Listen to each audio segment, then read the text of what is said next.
Welcome to Course Summary and Next Steps, our last video in the course. This will be a quick recap video of what we've covered so far and where to go from here. The video title is essentially the overview.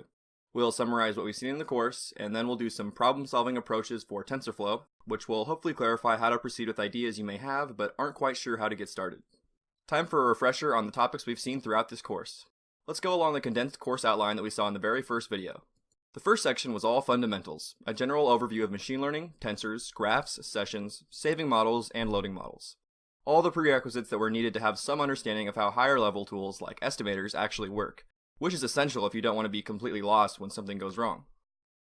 We then journeyed on to building our first models in section 2 for computer vision.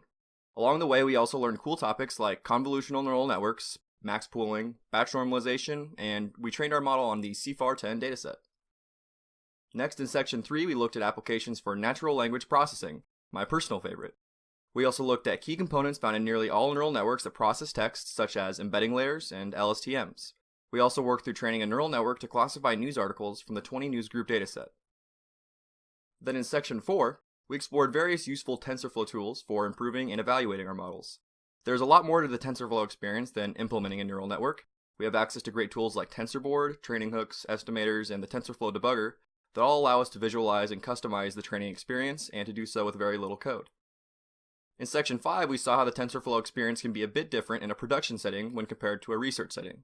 In production, we're more concerned with things like speed, which the C++ API can help us with, or we want to serve our models for others to use, which TensorFlow serving can help us with. We also might want our models to be on different types of machines altogether, like mobile devices. This is something that TensorFlow Lite can be useful for.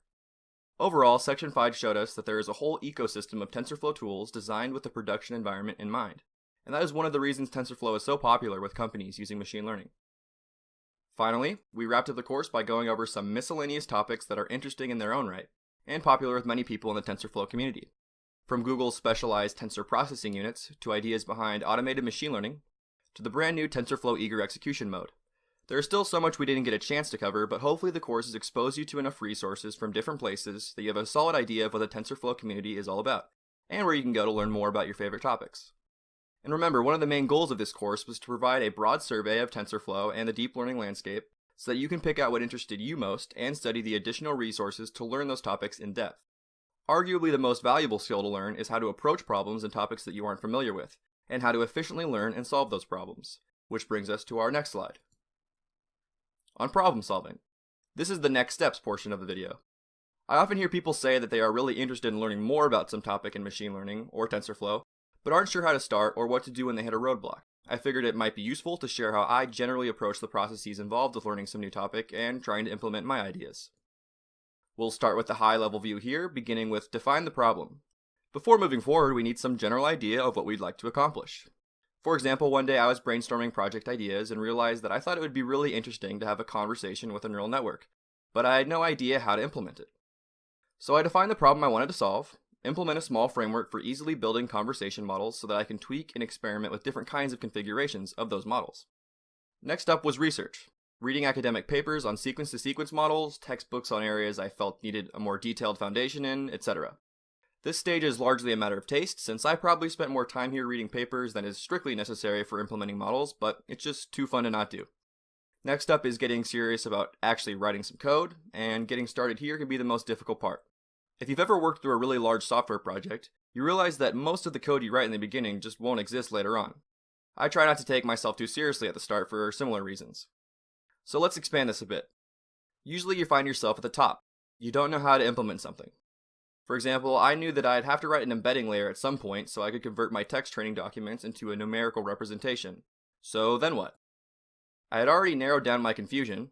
I didn't know how to implement the embedding layer, so I went to the TensorFlow website and read all the documentation and tutorials they had on embeddings. Since this portion was relatively straightforward, I felt I could start implementing it myself. So since I felt ready, I looped back to the coding stage.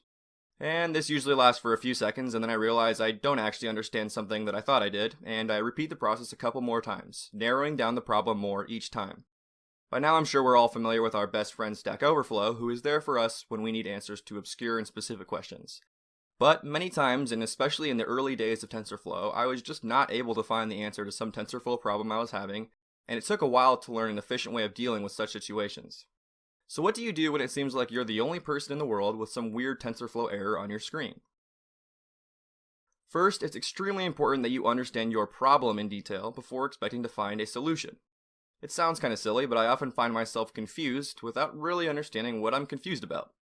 For example, at one point in my project on conversation models, I was trying to implement my own decoder, which is essentially the portion of the network that generates the responses.